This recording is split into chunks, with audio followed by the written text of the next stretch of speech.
प्यारे विद्यार्थियों 8वीं क्लास के साइंस विषय नाल संबंधित सैशन में सारिਆਂ ਦਾ स्वागत है। तो अज असी होए वीकली टैसट का सल्यूशन तुहाडे नाल साझा कर रहे हाँ। तो इस विच विद्यार्थियों पहला क्वेश्चन जो सी वो सीगा राणे की जगह इत्थे सैजो सी, पर मैं हुण राणा लैके ही इस प्रश्न नूं हल करांगा। तो विद्यार्थियों राणा गर्मियां लई कमीज़ां खरीदना चाहुंदा है, उसनूं सूती कमीज़ां खरीदणियां चाहीदियां हन जां संश्लिष्ट कारण सहित राणा नूं सलाह दिओ। Means Rana wants to buy a shirts for summer. ठीक है, should he buy cotton shirts और shirt made from the synthetic material। तो advice Rana giving your reason. Okay, so ये क्वेश्चन है जिमें कि तुहानूं सारिਆਂ ਨੂੰ पता है कि सर्दियों का मौसम निकल के गया है। तो सर्दियों के विच विद्यार्थियों असी गूढ़े रंग के कपड़े जोड़े वो पाने आ, तो सिंथैटिक भी उत्थे कपड़े पा सकते हैं। पर हुण आने वाला समा जो है वो गर्मियों का समा है। गर्मियों में तुहानूं पता है पसीना बहुत ज़्यादा आता है, तो इस करके असी सूती कमीज़ां जिहड़ियां पहनणियां साडे लई फायदेमंद हुंदियां ने। इस तरह विचों राणे नूं भी सूती कमीज़ां खरीदणियां चाहीदियां हन। गर्मियां का मौसम है, तो गर्मियों के मौसम में सूती कमीज़ां में हुंदा की है, उत्थे विचों शेक हुंदे हन। सूती कमीज़ां तो भाव है कॉटन क्लोथ्स। कॉटन क्लोथ्स दे विच की है छोटे छोटे शेक हुंदे हन, मतलब दे आर पोरस। जो सिंथैटिक मटीरियल्स हुंदे ने उन्हां वो विचों नॉन पोरस हुंदे ने, उन्हां विच शेक नहीं हुंदे, जिस करके वो बच्चों एक तरह के एयर रजिस्टेंस होंगे ने। ठीक है, रजिस्टेंट।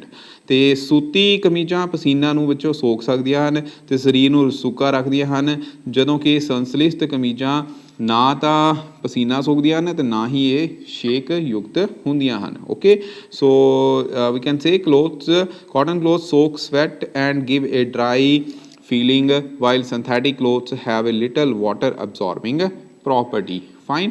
उस तो बाद अगला क्वेश्चन जिहड़ा सैकेंड क्वेश्चन सी ये सीगा बच्चों आकाश विच आकाशी बिजली अते बदल गरजन की घटना एक समय इक्को समय अते साढ़े तो समान दूरी ते घटित हुंदी है। सानू आकाशी बिजली पहला दिखाई दिंदी है, जबकि बदलों की गरज बाद विच सुनाई दिंदी है। विद्यार्थियों गर्मियों के मौसम के विच ही अगे जाके बरसातों के मौसम भी आने, उदों जो बरखा होंदी है आम तौर पर बिजली जो लशकती है, तुसीं ये वरतारा आम देखा होएगा कि जो बिजली लशकती है तो इक्को समय ते बिजली लशकनी है तो उसकी आवाज़ जी है सानू बाद विच सुनाई दिंदी है। उसका कारण की है, क्योंकि बिजली की है एक तरह का प्रकाश है। ठीक है, तो लाइटनिंग मतलब कि लाइटनिंग की है एक प्रकाश है। प्रकाश की गति जी है वो बच्चों बहुत ज़्यादा होंगी है, 3 × 10⁸ मीटर पर सैकेंड। ठीक है, वैक्यूम दे विच। तो जबकि विद्यार्थियों जो धुनी की गति है वो होंगी है 334 मीटर प्रति सैकेंड, जो कि ये कंपैरेटिवली बहुत घट हैगी है, क्योंकि इत्थे 3 दे नाल 8 जीरो है। ठीक है, इत्थे 334 है सिर्फ, तो ये तो स्पीड घट गई है ना। तो यदा मतलब की होया जी प्रकाश है उसकी गति ज़्यादा होने करके वो सानू पहला दिखाई दे जूगी, तो जी आवाज़ है वो हौली हौली वो पिछे पिछे आ रही है कह लो। ठीक है, तो इस करके वो लेट सानू सुनाई दिंदी है। ठीक है जी, साइमल्टेनियसली अगर ये इवेंट अकर होंगे हैं। फाइन। तो इसका कारण यही देवांगे कि प्रकाश का वेग ज़्यादा होंदा है, धुनी का वेग घट होंदा है। तो इक्को समय पर जो इक्को दूरी तो ये घटना वापरन के बावजूद भी बिजली की चमक सानू पहला दिखाई दिंदी है, बदल गरजन की आवाज़ बाद विच सुनाई दिंदी है। ओके, उस तो बाद अगला क्वेश्चन थर्ड सीगा ये सी बच्चों, मन लो तुसी घर तो बाहर हो तो भूचाल के झटके लगते हैं। ठीक है, ਤੁਹਾਨੂੰ ਤੁਸੀਂ ਆਪਣੇ ਬਚਾਅ ਲਈ ਕੀ ਸਾਵਧਾਨੀਆਂ ਵਰਤੋਗੇ। Means suppose you are outside your home and earthquake strikes. Okay, and what precaution would you take to protect yourself. ठीक है, this is the question.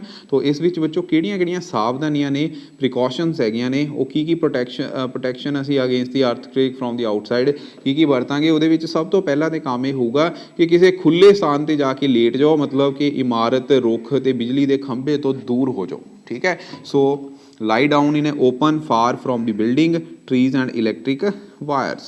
Okay, तो विद्यार्थियों सैकेंड प्रिकॉशन की है, कार या बस विचों बाहर ना निकलो। Don't step out from the car और बस। कार या बस नूं खुले स्थान ते ਲੈ ਜਾਓ, ਟੇਕ ਦੀ ਕਾਰ ਔਰ ਏ ਬੱਸ ਟੂਵਰਡਸ ਦੀ ਓਪਨ ਏਰੀਆ। ਫਾਈਨ। ਉਸ ਤੋਂ ਬਾਅਦ ਅਗਲਾ ਕੁਐਸਚਨ ਵਿੱਚੋਂ ਸੀਗਾ ਕਿ ਸਪਤਰਿਸ਼ੀ ਅਤੇ ਉਰੀਆਨ ਤਾਰਾ ਮੰਡਲ ਦੇ ਪ੍ਰਮੁੱਖ ਤਾਰਿਆਂ ਦੀ ਸਥਿਤੀ ਲਈ ਰੇਖਾ ਚਿੱਤਰ ਖਿੱਚੋ।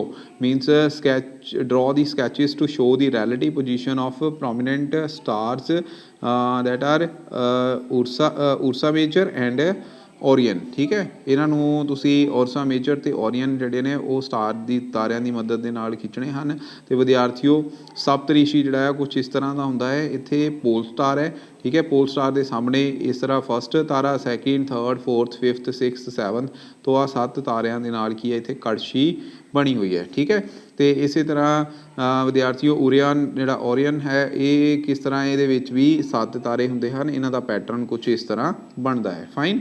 ਤੋ ਇਹ ਵਿਦਿਆਰਥੀਓ ਇਸ ਦੀਆਂ ਆਕ੍ਰਿਤੀਆਂ ਨੇ, ਇਸ ਤਰ੍ਹਾਂ ਹੀ ਤੁਸੀਂ ਪੇਪਰ ਦੇ ਵਿੱਚ ਬਣਾਉਣੀਆਂ ਹੈਗੀਆਂ ਨੇ। ਫਾਈਨ। ਉਸ ਤੋਂ ਬਾਅਦ ਵਿਦਿਆਰਥੀਓ ਅਗਲਾ ਕੁਐਸਚਨ ਹੈ ਤਾਜ ਮਹਿਲ ਦੀ ਸੁੰਦਰਤਾ ਦੇ ਸੰਕਟ ਦਾ ਵਰਣਨ ਕਰੋ। ਅਤੇ ਵਿਦਿਆਰਥੀਓ ਤਾਜ ਮਹਿਲ ਤੁਹਾਨੂੰ ਪਤਾ ਹੈ, ਤਾਜ ਮਹਿਲ ਕੀ ਹੈ, 7 ਅਜੂਬਿਆਂ ਦੇ ਵਿੱਚੋਂ ਇੱਕ ਹੈ। ਸੰਗਮਰਮਰ ਦੀ ਬਣੀ ਸਫੈਦ ਇਮਾਰਤ ਹੈ।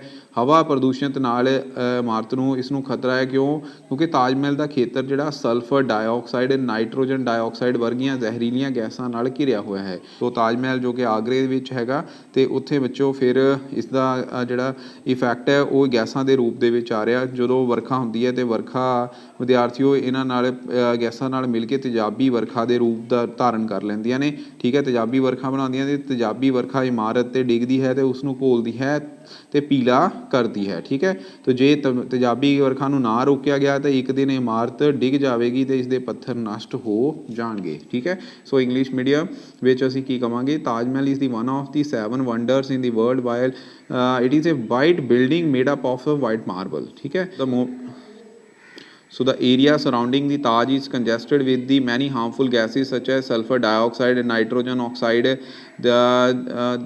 This is being emitted by the burning of fossil fuels. Industries established around the Taj.